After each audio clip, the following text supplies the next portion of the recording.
What's really good, LeSBP Trading, familia, buenos dias, bonjour, bon dia, salbona, guten abend, como va, masao kea, apta. Thank you all for tuning in. So we're going to try to do this for like the fifth and final time because I've tried to record this. Whew, man. Um, your boy's been sick, not gonna lie. Even talking right now makes me want to cough for some odd reason. Still kind of lingering, but yeah, I was like nauseous, my head was hurting, freaking having a coughing, I don't know what it was called or whatever, coughing fit. But feeling a lot better in comparison to before. Still got the cough, don't feel nauseous at least. I don't have any headaches or anything like that. I can now eat. But yeah, man, it took pretty much from like Saturday, Sunday almost into Wednesday. So do apologize. Either way is what I'm trying to say. Do apologize. So we're gonna have to do kind of like a weekly recap and playback of each trade, but I'll try to be as quick as possible, and hopefully I won't have to, hopefully I won't have to take too many coughing breaks. So let's jump right into it. All right, first things first, we got the Forex.com account.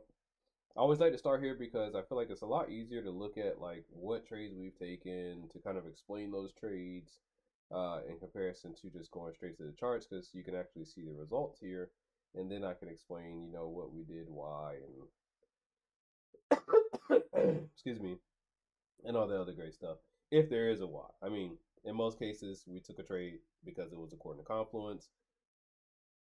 Every once in a while, we take a trade because we feel good about it, but you know, usually we're taking trades because it's according to Confluence. If we lost, we lost. If we won, we won, type of thing. All right, so first things first, we've got CAD JPY, Euro JPY.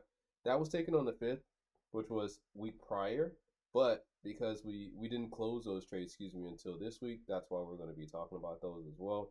And then we also had Euro USD on Monday, which basically are the three trades that we had open at the beginning of this week.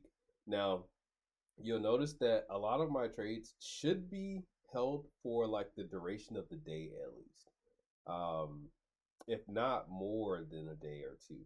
I'm usually taking my Forex trades on the daily, excuse me, off of the daily time frame. So I work my way from the daily down to only about the 2 hours. So I do like a daily, 4, 2 hour, and then that's it. I don't look at the 5 or the 15, 30 minute, and 1 hour, all that other stuff. 1 minute, none of that. Sometimes I might even look at like a weekly time frame, but that's very rare. But for Forex, I like to look at a broader kind of spectrum, only because I know that Forex does move a lot slower than like what I would usually use, which is or like to trade, which is an indice or a commodity or something like that. So indices and commodities, you'll see me only trade the 2 hour time frame. Forex and like stocks and stuff like that, I will start from the daily, the weekly. With like stocks, definitely the weekly.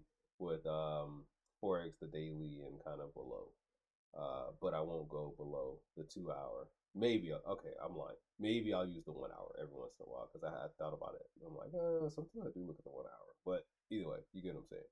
So here we have, like I said, CAD JPY, Euro JPY, and Euro USD at the beginning of the week. Euro JPY we end up getting out of first because that trade did not seem to just want to go our way. I'm actually kind of glad that I got out of that trade because, as you can see, we got in here on the 5th. By the turnaround of the 9th, it was on its way up, and I was like, this is looking like it's not wanting to work with us, and I decided to get out. Now, I got out relatively early. As you saw, I lost about $4.93 as a result of this trade. But in my head, I was like, well, maybe we can get back in. And I was like, all right, later on in the week, the idea was to get back into the trade. Now, that didn't happen necessarily with Euro JPY, but we'll talk about it later. So we took that one loss right here, got out early, and I was like, yeah, we're done. Now, the CAD JPY trade was similar but interesting because we got out way earlier.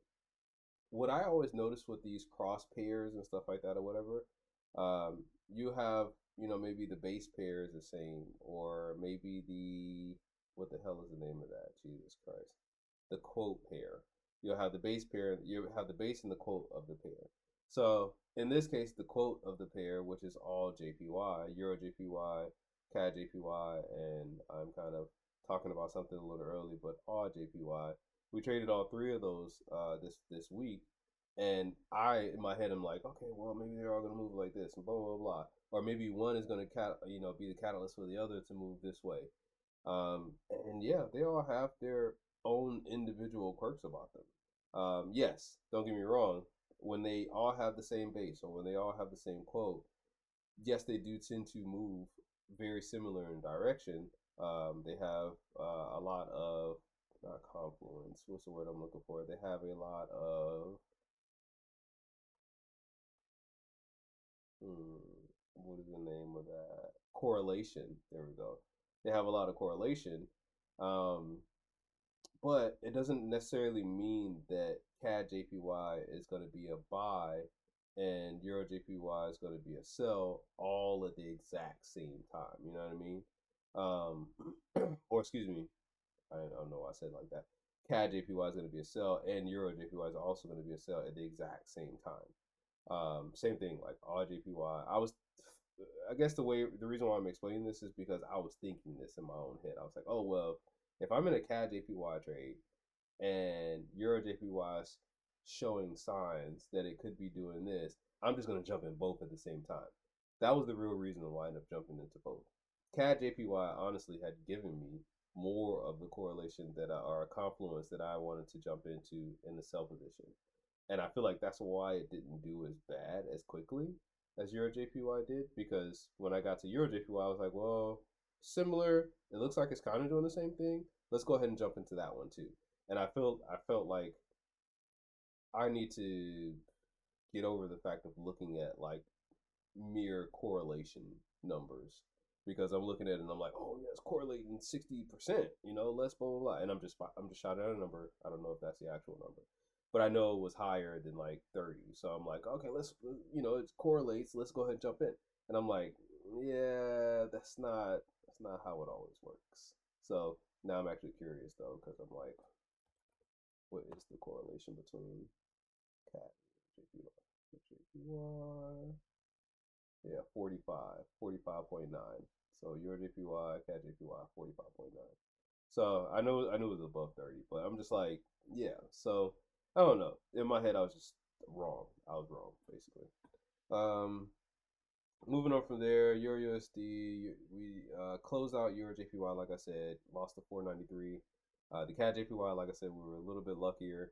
We only lost 8 cents, so I kind of count that as a break even. And then we jumped into AUD JPY and closed that Euro USD from earlier in the week with a 59 cents loss, which isn't bad. I'm not even going to go too far in depth into that one, but it wasn't bad. It just I felt like it wasn't going to work out, so I jumped out of the trade. I'm pretty sure it didn't work out, to be honest with you. But either way, yeah, we got out of that one.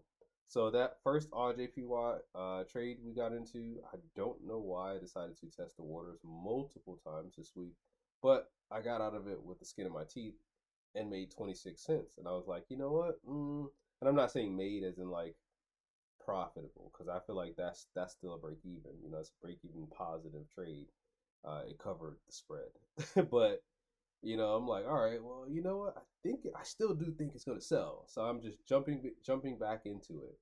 Let's go over to AUD JPY. So I just keep jumping back into it. So I jumped into it once around the 9th, jumped out of it on like the 11th. Then I jumped back into it on the 12th, excuse me, right here, and then jumped back out of it on the 13th, which is, somewhere up in this particular area. And I'm just like, why did I jump back into it in the first place? So we end up losing on that second time I jumped back into it, though. Instead of me actually gaining 26 cents, I lost $4.51. And this is what I was kind of talking about too, as well, with the correlation thing, and it not always working exactly at the same time, but it'll tend to, go that way sooner or later. So if you look at all JPY and you look at, it's not really a pattern, but you just look at how this moved, and then it kind of came down, and now it's pushing on its way back up.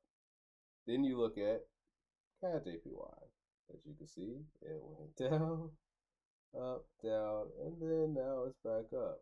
Euro JPY, it went down, up. You had one candle go down in this case though, and then the rest of those candles go up. So very similar, very similar, but they didn't all do the exact same thing. So either way is what I'm trying to say is, let's go back. I want to get rid of those marks.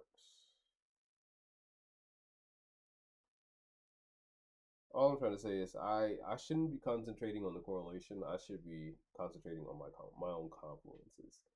I think that's what got me in trouble with just one of the trades at least. That Euro JPY trade is basically $5 that we wasted because we decided to jump into a trade piggybacking off of our analysis on a whole nother pair. So yeah, that'll be something that I won't be doing next week. And then currently right now we are only in one trade, which is GBP USD. This one is kind of like a shot in the dark. Did the analysis, and I really wanted this to be a buy position, but in my head I feel like that's counter trend trade.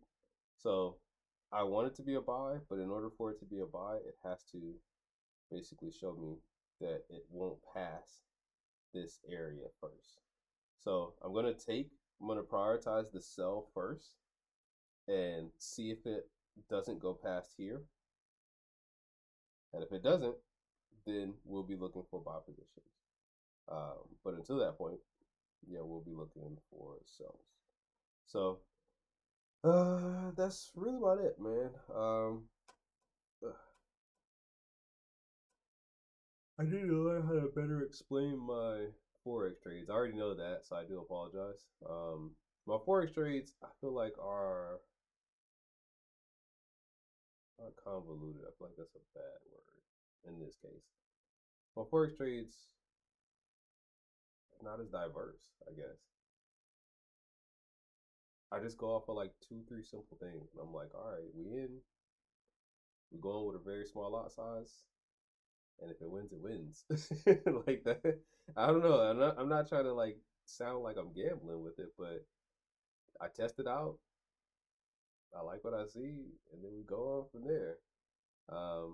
At least I've done thorough testing on it now in comparison to before. I've done thorough testing on what I wanted as confluences, and shit, I had ChatGPT create me some strategies for it so I could actually see it actively tested in through Pine Editor on TradingView. I like the numbers, so we're gonna see if it actually works. That's all I got. So I don't know. I appreciate you all though for taking the time waiting. Once again, this one is a longer video. All of my weekly recaps are longer anyways. So if you have made it to the end of the video, I'm just gonna remind you as always, any of my videos can be fast forwarded or basically put on ×2 so that you can listen to them relatively quickly instead of listening to my monotonous, right now, sickly voice. But yeah, man, I don't know. I felt good about the trades. That's the good thing, I guess. I felt good about most of the trades this week. So even though we took losses, that's part of the game. Hopefully we can clean ourselves up and not take too many losses, in these next few upcoming weeks. I just need to be more patient. I think that's one big thing. I really do need to be more patient. And with me using that daily time frame, starting from that daily time frame, it's not going to give you trades like that. And I'm not breaking down to no 5 minute, 1 minute, 15 minute, or anything like that or whatever. So it's definitely not going to give me trades that go that quickly. Yeah, we'll see. I don't know. Appreciate y'all. Thanks. Hopefully you had a great week. All right. Peace.